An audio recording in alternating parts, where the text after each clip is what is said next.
शिव कहते हैं, जो ज़्यादा चिंता करते हैं वह यह कहानी अवश्य सुने। जीवन बदल दूंगा आज मैं। आपको भगवान शंकर की बड़ी ही अदृश्य कहानी सुनाने जा रहा हूँ। एक बार भगवान भोलेनाथ पृथ्वी लोक पर भ्रमण के लिए निकले। उन्होंने एक युवा को देखा। वह ईश्वर को दोष देता जा रहा था। वह अपने जीवन से निराश था, दुखी था तथा भगवान शंकर बौद्ध भिक्षु के रूप में धारण करके अपना वेश और वहां पहुंचे। उस युवा को असली दुख के बारे में ज्ञान देते हैं। तो चलिए इस कहानी के माध्यम से समझते हैं कि असली दुख क्या होता है। अगर आप यही कहानी सुने हैं तो पूरा सुनिएगा। इस कथा को आधा अधूरा छोड़कर जाने की गलती मत करिएगा, क्योंकि इस पवित्र कथा को पूरा सुनने वाले को मनचाहा फल की प्राप्ति होती है। इसलिए इस कथा को पूरा सुने। आप शिव भक्त हैं तो भोलेनाथ का अनादर भूल के न करिएगा। सुख और दुख एक ही सिक्के के दो पहलू हैं। यह बात तो आप समझते ही होंगे। आपको सुनाने ही होगा। सुख और दुख हमारे जीवन में लगातार आते ही रहते हैं और हमें लगता है कि हमारे जीवन में हजारों दुख और सुख की समस्याएं आती हैं। लेकिन अगर आप वास्तविक तौर पर देखें और अगर आप इस बात को अच्छी तरह से समझते हैं तो आप यह समझ पाएंगे कि हमारे जीवन में केवल एक ही दुख होता है। और वह दुख क्या है, हम इस कहानी के माध्यम से जानेंगे। और दुख का निवारण, उस दुख का समाधान क्या है, और वह भी हम इस कहानी में ही जानेंगे। तो इस कहानी के अंत तक जरूर बने रहिए। एक समय की बात है, एक गांव में एक व्यक्ति रहता था। उसका नाम था सोनू। वह बड़ा आलसी था और अपने जीवन से बहुत निराश था। उसका कारण यह था कि उसने अब तक अपने जीवन में कुछ भी हासिल नहीं किया था। वह कुछ भी नहीं करता था और उसके घर भी इस बात से बहुत परेशान थे। घर वाले चाहते थे कि वह बाहर जाकर कुछ अच्छा काम करे और कोई अच्छी नौकरी कर ले, लेकिन वह उनकी एक नहीं सुनता था। घर वाले दूसरों का उदाहरण देकर उसे ताना मारते थे, उसे तरह तरह की बातें करते थे और कहते थे कि लेकिन उसे कोई फर्क नहीं पड़ता था, जबकि उसके सारे मित्र कामयाब हो चुके थे और कोई अच्छा व्यापार कर रहा था, कोई अच्छी नौकरी कर रहा था, जिस कारण जब भी वह लोग मिलते थे तो लोग अपनी बढ़ चढ़कर बड़ाई किया करते थे। लेकिन सोनू कुछ नहीं करता था, जिस कारण जब भी कोई उससे पूछता कि तुम क्या कर रहे हो तो वह कुछ नहीं करता था और कहता था कि मैं कुछ नहीं कर रहा हूँ, क्या करूँ, मेरे को कोई काम मिल नहीं रहा है।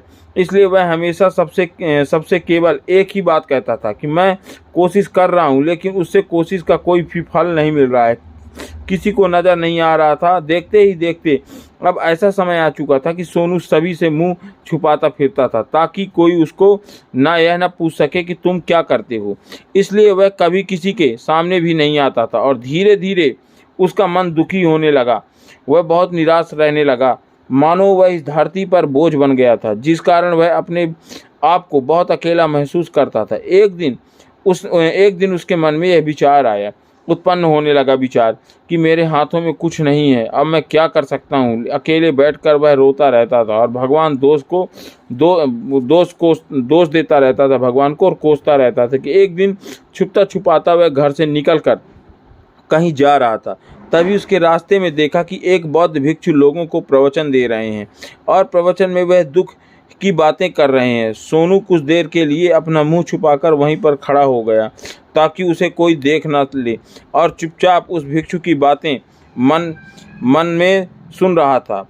और वह बौद्ध भिक्षु सभी को प्रवचन में कह रहे थे कि दुख हमारा सबसे बड़ा साथी है, हमें दुख को अपने जीवन के बारे में समझाता है और हमें सही से जीने का तरीका बताता है। दुख हमारे गुरु की तरह है जिससे हमें सीखना चाहिए, और आप चाहें तो अपने जीवन में अपने दुखों को अपना गुरु बना सकते हैं और उसमें सीख सकते हैं, या फिर आप चाहें तो अपने दुखों को बैठकर रो सकते हैं, लेकिन उसमें आपको कोई लाभ नहीं मिलेगा, बल्कि आप दिन प्रतिदिन और कमज़ोर होते जाएंगे, लेकिन निराश होते जाएंगे।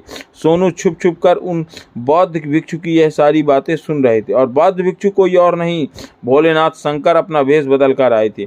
जैसे ही उपनिवेश खत्म हुआ वह उन बौद्ध भिक्षु के पास पहुंचा, उन्हें प्रणाम कर बोला कि हे महात्मा, अभी आप कुछ देर पहले तो कुछ बता रहे थे। हे गुरु, आप क्या कह रहे थे? दुखों से हमें क्या सीखना चाहिए? हमें अपने गुरु बनाना चाहिए। लेकिन मैं तो अपने दुखों से परेशान हूँ, अपने जीवन से परेशान हूँ। मैं अब तक जो दुख झेला हूँ, मुझे तो कभी ऐसा प्रतीत नहीं हुआ कि मेरे दुख मुझे कुछ सिखा रहे हैं, बल्कि मुझे तो हमेशा यही लगता है कि वह मुझे पीड़ा दे रहे हैं, तकलीफ़ दे रहे हैं। पर दुख की पीड़ा बहुत भयंकर होती है। ऐसा लगता है कि अब इसके बाद हमारा जीवन समाप्त हो जाएगा, इसके बाद हमें कुछ नहीं मिलने वाला। और यहाँ तब की है जब हमें पास बहुत लोग नहीं थे, और उनके पास पहुँचा और उन्हें प्रणाम कर कर वो कहता है, हे परमात्मा, आप जो कुछ भी आप सिखाएंगे मैं उसे मानूंगा। तो महात्मा कहते हैं, मृत्यु भी उसके सामने कम लगती है जब लोग ताने मारते हैं, जब लोग यह कहते हैं कि तुम क्या कर रहे हो। तो वो सोनू कहता है कि मन तो बहुत कुछ ठेस पहुंचती है और मैं उसके कुछ नहीं कर पा रहा हूं। सोनू की यह सारी बातें सुनकर वह भिक्षु बोले। सोनू कहते हैं, बेटा तुम्हें क्या दुख है और क्या तुम दुख के बारे में ऐसी बातें क्यों कर रहे हो? सोनू ने अपने ऊपर बीती हुई सारी बातें उन बौद्ध को बता दी और कहने लगा, हे महात्मा, क्या आपके पास मेरे दुख का कोई समाधान है? सोनू की यह बात सुनकर वह बहुत भिक्षु मुस्कुराने लगे और कह रहे हैं कि सोनू से कहते हैं, बेटा जब तुम्हारी जीवन में कोई असली दुख आए तब तुम मेरे पास आना, मैं इसका समाधान तुम्हें अवश्य बताऊंगा। उन बौद्ध भिक्षु की यह बात सुनकर सोनू थोड़ा सा अचर में पड़ गया। उसे यह समझ नहीं आ रहा था कि क्या उसने अब तक जो दुख झेला है वह असली दुख नहीं है। उसने जो अब तक पीड़ा सही, वो ताने सहे, जो तकलीफ उठाई है, क्या वह असली दुख नहीं है? आगे वह मन ही मन अपने आप से कहने लगा, और जब मुझे मेरे अपने मन नहीं समझ पाए तो यह बहुत भिक्षु मुझे क्या समझेंगे। इतना सोचकर वह वहाँ से चल पड़ा।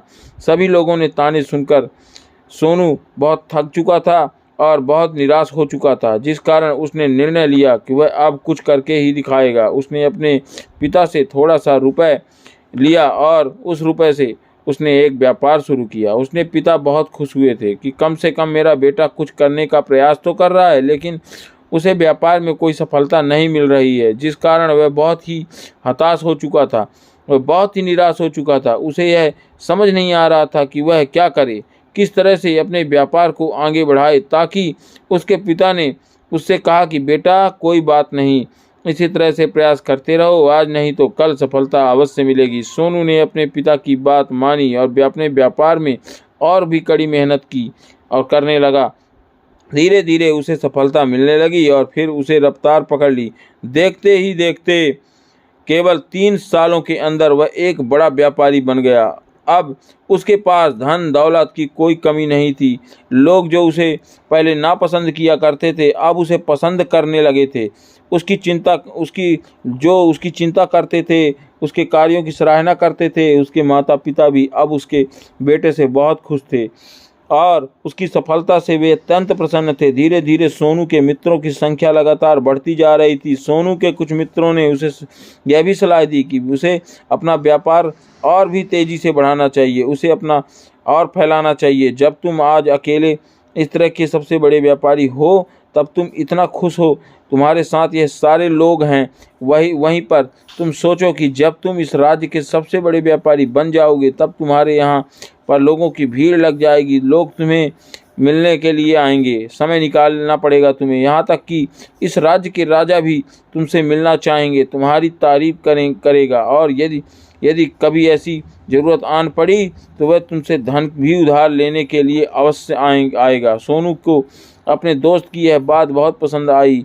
सोनू ने सोचा कि मेरे मित्र सही कह रहे हैं, मुझे अपने व्यापार को और बड़ा करना चाहिए और फैलाना चाहिए, तभी तो हर कोई मेरे बारे में जान सकेगा, हर कोई मुझे पहचान सकेगा। और उसके बिना देरी किए, अपने समय का बिना गवाए अपने व्यापार में और अपने मेहनत करने लगा। लेकिन अब की बार उसने मन में धैर्य नहीं था, जिस कारण उसने कुछ अनुचित कदम उठाए ताकि उसका व्यापार जल्दी से जल्दी और बड़ा हो जाए। उसने कई लोगों से अधिक मात्रा में धन उधार ले लिया, जिससे उसके ऊपर अब काफ़ी ऋण हो चुका था। और इतना ही नहीं, वह यहाँ पर नहीं रुका। उसने अधिक से अधिक मुनाफा कमाने के चक्कर में अपनी माल की गुणवत्ता को भी खराब कर दिया, जिससे अब वह उसके माल में वह बात नहीं रह गई थी जो पहले हुआ करती थी। लेकिन वह अपने मित्रों की बात सुनता रहा। जैसे उसने मित्र कहते थे वैसा वह ही करता चला गया। यहाँ तक कि उसने अपने घर को और तीव्रता से बढ़ाने के लिए अपने दूसरे छोटे व्यापारियों के खिलाफ षड्यंत्र भी रचना शुरू कर दिया था, जिस कारण उसने मन में अब पहले जैसा वह सुकून नहीं था। उसे अब रातों को नींद नहीं आती थी। वह केवल एक ही विचार में लगा रहता था कि किस तरह से उसका व्यापार पूरे राज्य में फैल जाए और वह इस राज्य का सबसे बड़ा व्यापारी बन जाए, जिस कारण वह दिन रात केवल इसी मेहनत में लगा रहता था। उसका व्यापार जल्दी से जल्दी और बड़ा हो जाए। हालांकि उसके पास अब सब कुछ था, धन दौलत, अच्छा घर, गाड़ी, नौकरी, चाकर, सभी सुख सुविधाएं थीं, लेकिन उसके बावजूद भी वह उन चीज़ों का लाभ नहीं उठा पा रहा था, क्योंकि उसका पूरा ध्यान केवल अपने व्यापार को और उन्नति पर ले जाना था। एक दिन सोनू अपने रथ पर बैठकर एक मार्ग से होकर गुजर रहा था। तभी रास्ते में उन्हें गुरुवर का आश्रम पड़ा। यह देखकर वह उन बौद्ध भिक्षु के पास गया और बौद्ध भिक्षु से कहने लगा। बौद्ध भिक्षु स्वयं भोलेनाथ थे जो रूप बदल कर आए थे। तो बौद्ध भिक्षु से कहने लगा, हे परमात्मा, हे महात्मा, आपने कहा था कि जब मेरे जीवन में कोई असली दुख आए तब मैं आपके पास आऊं। इस कारण मैं यहाँ पर आया हूँ। आज मैं बहुत दुखी हूँ। मैं रातों को सो नहीं पा रहा हूँ। मेरे पास सब कुछ होते हुए भी मैं उनका लुत्फ नहीं उठा पा रहा हूँ। उसकी अपनी सारी बातें एक एक करके उन बौद्ध भिक्षु को बताई। तभी वह बौद्ध भिक्षु सोने से कहते हैं, बेटा, जब तुम पहली बार आए थे तब भी तुम बहुत दुखी थे, लेकिन अब तुम अपने दुख से क्या सीखा? उसके जवाब में सोनू उन बौद्ध भिक्षु से कहता है, हे महात्मा, जब मैं अपने जीवन में कुछ नहीं कर पा रहा था तब मैंने आपको दुखों से यह सीखा था कि केवल सोचने मात्र से कुछ नहीं होता। उसके लिए हमें कुछ करना भी पड़ेगा और केवल कोई कर्म करना ही हमें सफल नहीं बनाता, बल्कि उसका कर्म को उसके अंजाम तक पहुंचाना हमें सफल बनाता है। फिर चाहे वह रास्ता कैसा भी हो, फिर चाहे वह परिस्थिति कैसे भी हो क्यों ना हो, फिर चाहे कितनी भी बाधाएं और अपने रास्ते में क्यों न आए, चाहे ऐसा क्यों ना लगने लगे कि आपके जीवन में कुछ नहीं बचा है, आप कुछ नहीं कर सकते, तब भी हौसला बनाए रखो, उम्मीद ना छोड़ो और अपने कार पर डटे रहो।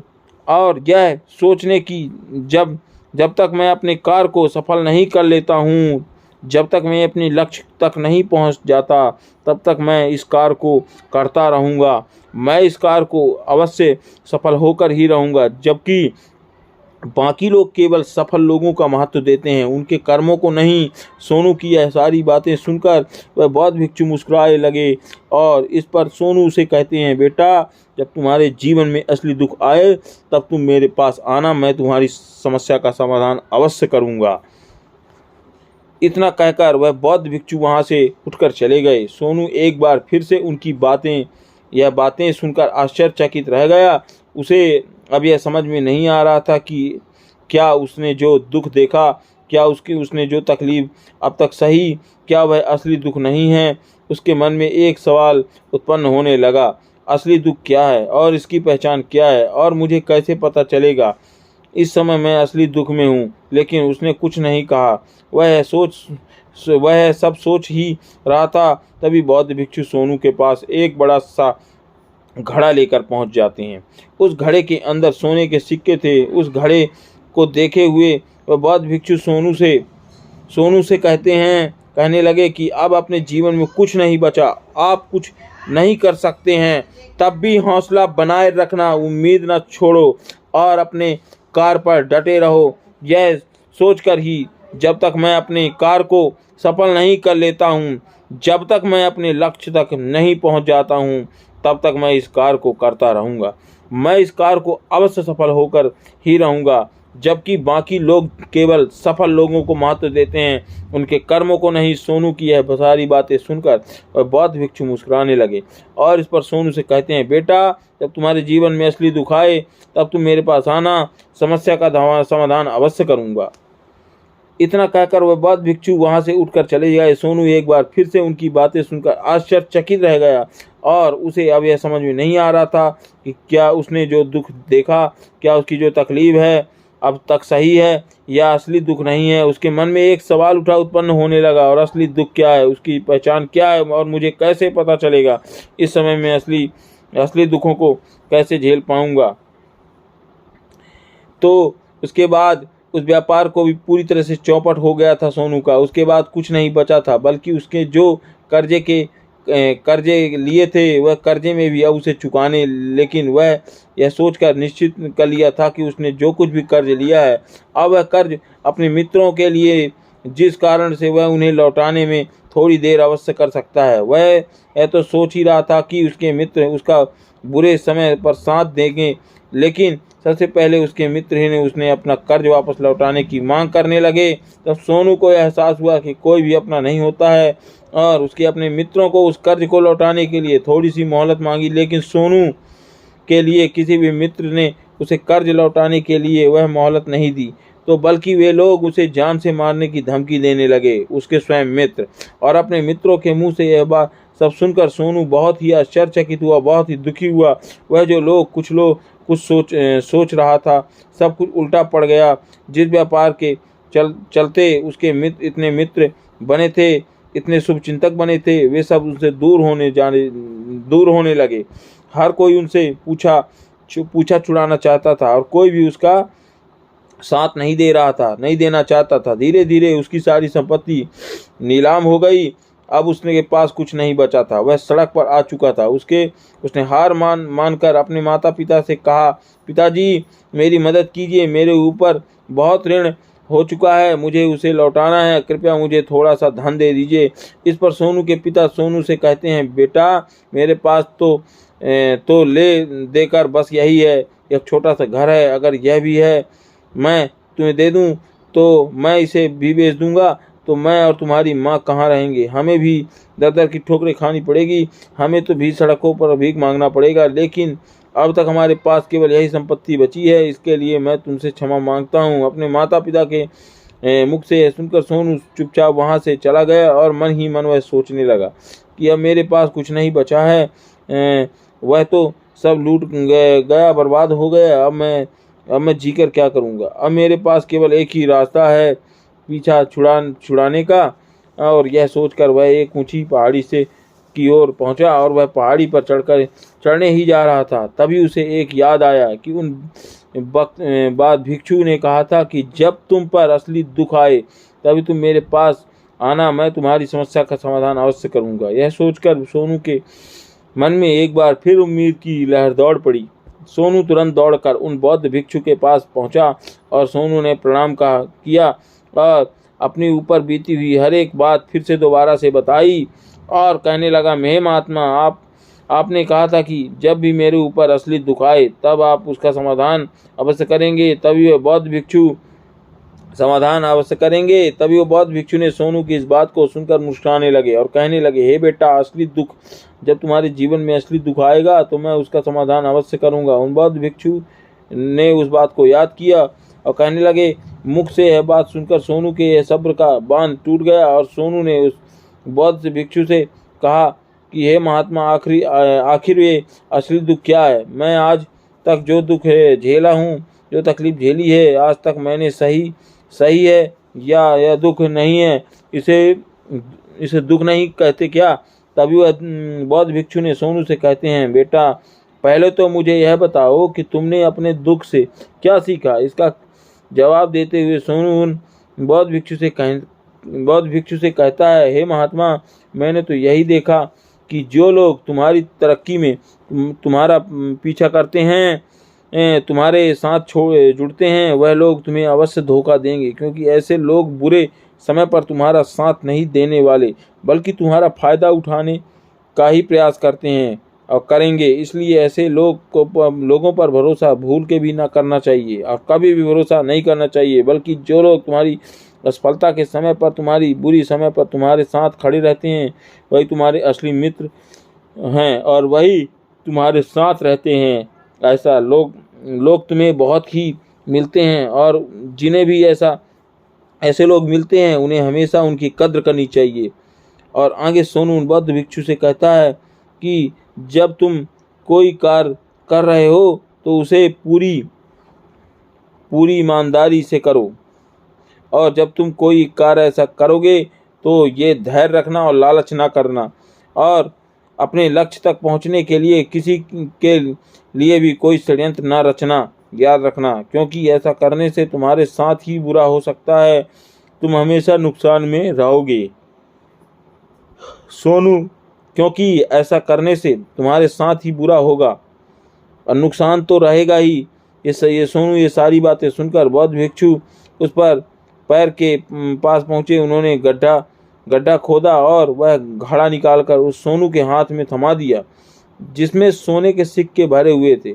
वह घड़ा सोनू के हाथ में थमाते हुए बौद्ध भिक्षुओं ने कहा, लो इसे पकड़ो, और जब तुम्हारा जीवन में असली दुख आए तब तुम मेरे पास आना, उसका समाधान अवश्य करूंगा। सोनू अब भी बड़ी अचरज में था। उसे समझ में नहीं आ रहा था कि आखिर यह असली दुख क्या है, लेकिन उसने अपने हाथों में पड़े हुए उसे घड़े को देखा और इसके अंदर सोने के सिक्के थे।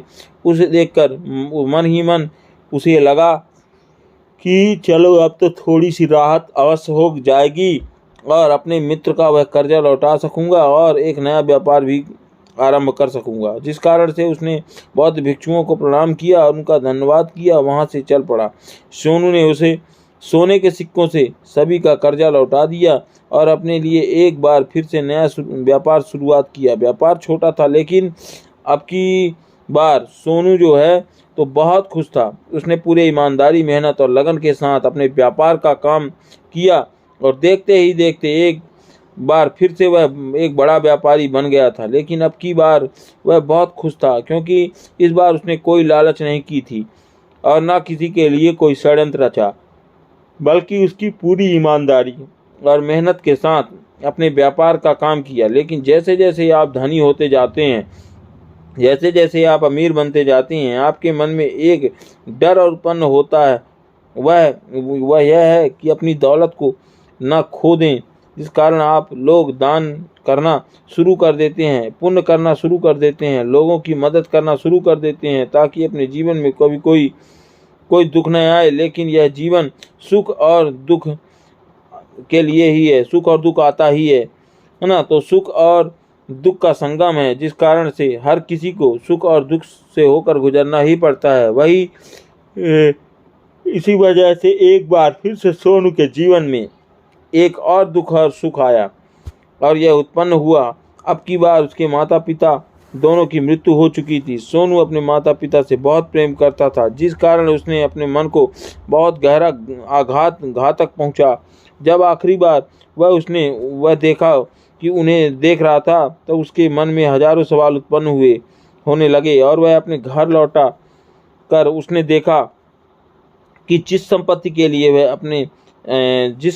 लिए वह हमेशा लड़ते झगड़ते रहते थे, आज उसकी देखभाल के लिए कोई नहीं था। उसके माता पिता ने जो भी मेहनत की थी, जो भी अपने जीवन में इकट्ठा किया था, अब सब यहीं रह गया। लेकिन अब सब कुछ खत्म हो चुका था और सोनू का मन अब बहुत बेचैन हो रहा था। उसके मन में हजारों सवाल उत्पन्न हो रहे थे और वह अपने आप को बहुत अकेला महसूस कर रहा था। उसने बहुत खाली महसूस हो रहा था। उसने इधर उधर देखा, लेकिन उसने कुछ समझ में नहीं आया था। तब उसने बौद्ध भिक्षु की याद आई और तुरंत ही भागा उस बौद्ध भिक्षु के पास पहुंचा। उसे देखा कि उस बौद्ध भिक्षु ने सोनू से सवाल किया और कहा, क्या बात है बेटा, क्या कोई फिर से दुख आन पड़ा है? तभी सोनू ने कहा, नहीं गुरुदेव, अब तो सब ठीक है, लेकिन आज मेरे माता पिता की मृत्यु हो गई है और मैं बहुत अकेला महसूस कर रहा हूँ। मैं बहुत दुखी महसूस कर रहा हूँ, जैसे कुछ खाली सा है। जैसे कुछ अकेलापन सा है। तभी वह बौद्ध भिक्षु सोनू से कहते हैं, बेटा इसमें दुख होने वाली बात क्या है? यह तो जीवन है, एक दिन तो सबको जाना है। यहाँ पर कोई रहने नहीं आया है और ना ही कोई रहने आया है। घर तो किराए का है। हर कोई आता और हर कोई जाता है। हम सब तो एक ना एक दिन के मृत्यु को प्राप्त हो ही जाएंगे, और मृत्यु कब आएगी यह कोई नहीं जान पाता है। तुम्हारी मृत्यु कल ही हो जाएगी या फिर आज हो जाएगी।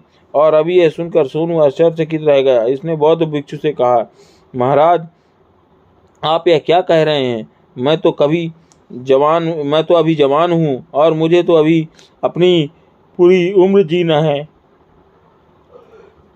मैं तो जीना चाहता हूँ महात्मा, कुछ करना चाहता हूँ, और आप कह रहे हैं कि मैं अभी अभी मृत्यु को प्राप्त हो जाऊंगा। इस पर वह बौद्ध भिक्षु सोनू से कहते हैं, बंदे इस भ्रम में मत रहना। मृत्यु केवल बूढ़े को आती है। बूढ़ों के सामने तो उनकी जवान बच्चे तक मर जाते हैं। मृत्यु कभी भी किसी उम्र को देखकर नहीं आती है और ना ही किसी को बताकर आती है। उन बौद्ध भिक्षु के मुख से यह सारी बातें सुनकर सोनू और भी ज़्यादा बेचैन हो गया और वह चुपचाप ने वहाँ से चला गया। उसके मन में वह खालीपन अब भी वैसे ही था, जैसे कि अपने आप को बहुत अकेला महसूस कर रहा था। उसके बाद उसका मन अपने व्यापार में भी नहीं लग रहा था। जब भी वह कोई कार्य करता तो उसके मन को ढेर सारे प्रश्न उठने लगते कि वह क्या करे, क्यों कर रहा है। उसके मन में इस कार्य को क्यों किया। उसने मन में अब एक और प्रश्न उत्पन्न होने लगा कि क्या हम यहाँ सब अकेले हैं, इसलिए आते हैं कि अपने जीवन को भोगें और एक दिन मृत्यु को प्राप्त हो जाएं। वह समझ नहीं पा रहा था जीवन का असली मकसद क्या है। उसने कई विद्वानों से पूछा, अपनी तरह से जो मुमकिन हो सकता है खोज के बिना, लेकिन उसे कोई भी जवाब नहीं मिल पा रहा था। और जब उसे कोई जवाब नहीं मिल पा रहा था, उसका दुख और भी बढ़ गया, जिस कारण से उसके मन में बेचैनी होने लगी और बेचैनी बढ़ चुकी थी। उसने कहा, समझ नहीं पा रहा था वह क्या करे और वह कहाँ जाए, किससे पूछे। तभी उसने फिर से वो बौद्ध भिक्षु की याद आई। एक बार फिर उस बौद्ध भिक्षु के पास पहुंचा। उसने कहा, आपने मन की सारी बातें उस गुरुवर को बता दी। और वह बौद्ध भिक्षु मुस्कुराए लगे और सोनू से कहते हैं, बेटा आज पहली बार तुम्हारे जीवन में असली दुख उत्पन्न हुआ है। वास्तव में यही है जिसमें हम दुख कहते हैं, जो दुख कहलाने लायक है, जिसे हमें पता ही नहीं है कि हम क्या कर रहे हैं, हम कहाँ जा रहा है, क्यों जा रहे हो, और कौन क्या है, कहाँ है, हम क्या करना चाहते हैं। तभी सोनू ने कहा, हे महात्मा, मेरे इस दुख का समाधान कीजिए, मुझे इस दुख का निवारण कीजिए। तभी वह बौद्ध भिक्षु सोनू से कहते हैं, हम सबके अंदर क्रोध, लालच, लाभ जैसे कई वासना हमारे अंदर घर में घुसकर बैठ जाती हैं। हम कभी एक जगह सोच नहीं पाते, समझ नहीं पाते, और हमारी ऊर्जा जो है तो शक्ति की पूरी तरह से छिद्र भिन्न हो जाती है। और आजकल के दौर में हमारे पास इतना भी समय नहीं रहता, एक पल निकाल नहीं सकते हैं, एक पल के लिए मुड़कर अपने आप को देख नहीं सकते हैं, अपने आप को समझ नहीं सकते हैं। वास्तविकता में हर कोई यहाँ पर अपने जीवन में केवल दुख कहकर चिल्लाता रहता है। उसका समाधान निकालने का हर मुमकिन प्रयास करता है, लेकिन जिसे हम दुख समझते हैं वह तो दुख नहीं है, ना ही समाधान आपको कहाँ से मिलेगा। यह एक परिस्थितियाँ हैं जिसके कारण हम अपने आप को दुखी समझते हैं और अपने आप को तकलीफ में समझते हैं। जैसे हम एक परिस्थिति से निकलते हैं, हम किसी दूसरी परिस्थिति में फंस कर रह जाते हैं। जिस प्रकार से हम अपनी समस्या का समाधान करते हैं, उसी प्रकार से हम दूसरी समस्या का समाधान भी करते हैं, ऐसा कहते हैं। और जब भी हम किसी परिस्थिति से हार मान लेते हैं, जब हमें लगता है कि अब कोई रास्ता नहीं बचा है, तब हमारे सामने हमें केवल एक ही रास्ता नज़र आता है, वह है मृत्यु। लेकिन जब यह कोई समाधान नहीं है, यह कोई रास्ता नहीं है, इसलिए यदि आप सचमुच अपनी समस्याओं का समाधान करना चाहते हैं तो अपने आप को इकट्ठा करना सीखें, अपनी ऊर्जा को इस संसार में वापस कीजिए, इसे एक और अपने ऊपर ध्यान लगाकर मृत्यु से पहले अपने आप को पहचाने, अपने आप को जानो, अपने आप को बिखरने ना दो। तभी सोनू बौद्ध भिक्षु से कहता है, हे महात्मा महाराज, तो हमें क्या इस जीवन में क्यों नहीं जीना चाहिए? क्या हमें अपनी इच्छाओं को नहीं पूरा करना चाहिए? तभी वह बौद्ध भिक्षु सोनू से कहते हैं, इस सवाल का जवाब देते हुए कहते हैं कि हमें किसी से लगाव नहीं रखना चाहिए, हमें अपनी इच्छाओं को मार देना चाहिए, हमें संपत्ति इकट्ठा नहीं करना चाहिए, क्योंकि हम मनुष्य की इच्छाएं, कामनाएं, वासना ऐसे होती हैं जैसे मानो कि एक पर्वत से गिरता हुआ झरना जिस पर किसी का नियंत्रण नहीं है, सिवाय देखते रहते हैं कि और परेशान होने के लेकिन जब भी तुम अपने ऊपर ध्यान देने लगते हो, जब तुम अपने आप को पहचान जाते हो, समझ जाते हो, तब तुम इस पर नियंत्रण पा सकते हो। तब इच्छाएं भी तुम्हारे वश में होंगी और फिर तुम जो चाहो वो इच्छाओं की पूर्ति अवश्य कर सकते हो। हे गुरुदेव की यह सारी बातें सुनकर सोनू ने गुरुदेव से कहा, हे महाराज, बहुत बहुत धन्यवाद आपका, आपने मेरी सबसे बड़ी समस्या का समाधान आज कर दिया है। मैं आज से अपने आप को एकत्रित करूंगा। गुरुदेव, मानव शरीर में बहुत ऊर्जा है, बहुत शक्ति है, पर वह बेकार के कामों में लग जाती है, जिस कारण हमारा जीवन बेकार की चीज़ों में लगा रहता है। लेकिन हम कभी भी इस पर अपना ध्यान नहीं देते हैं, हम कभी भी अपनी ऊर्जा को केंद्रित नहीं करते हैं, अपने ऊपर कभी ध्यान नहीं देते हैं। हमारा जीवन भी कुछ ऐसा ही है। हम अपने जीवन में हमेशा अपने आप को ऊपर वालों से सवाल करते रहते हैं कि हमारे जीवन में इतना दुख क्यों है। हम सभी के मन में यह सवाल तो अवश्य ही उठाते हैं और इसका जवाब है कि वह ईश्वर यह चाहता है कि वह हम से जीवन के अंतिम दुख तक पहुंच सके, उस गहराई तक पहुंच सके जहां हम पर हमें यह पता चले कि हमने अभी तक अपने आप को नहीं जाना, अपने जीवन को नहीं पहचाना। मानव शरीर के अंदर जो ऊर्जा है, जो शक्ति है, उसके बारे में हम अपनी अभी तक नहीं जानते। हम अपने आप को चाहे तो एकत्रित कर सकते हैं, अपने आप पर नियंत्रण पा सकते हैं, लेकिन हम अपनी इस ऊर्जा को व्यर्थ उपयोग करते रहते हैं और चीज़ों में लगा देते हैं, व्यर्थ चीज़ों में लगा देते हैं, जिस कारण से हम अपनी आप को कभी नहीं पहचान पाते और ना ही हम कभी अपने आप पर नियंत्रण कर सकते हैं। लेकिन यदि आप अपने आप को जानना चाहते हैं, आपको पहचानना चाहते हैं, तो अपने आप को खुद को एकत्रित करना होगा, अर्थात ध्यान लगाना होगा। ध्यान से ही आप अपने दुखों की उन समस्याओं का समाधान निकाल सकते हैं और तभी आप अपने आप को पहचान सकते हैं, जान सकते हैं और अपने जीवन के हर दुखों का सामना भी कर सकते हैं। इस वीडियो को बोलते समय कोई त्रुटि हो गई हो तो मैं आपसे तहे दिल से क्षमा चाहता हूं और उम्मीद करता हूं कि आप सभी को ये वीडियो अच्छी लगी होगी। और अगर आप शिव के भक्त हैं तो मेरे चैनल को सब्सक्राइब कर दीजिएगा और वीडियो को लाइक कर दीजिएगा। कमेंट में हर हर महादेव लिखना ना भूलें। हर हर महादेव।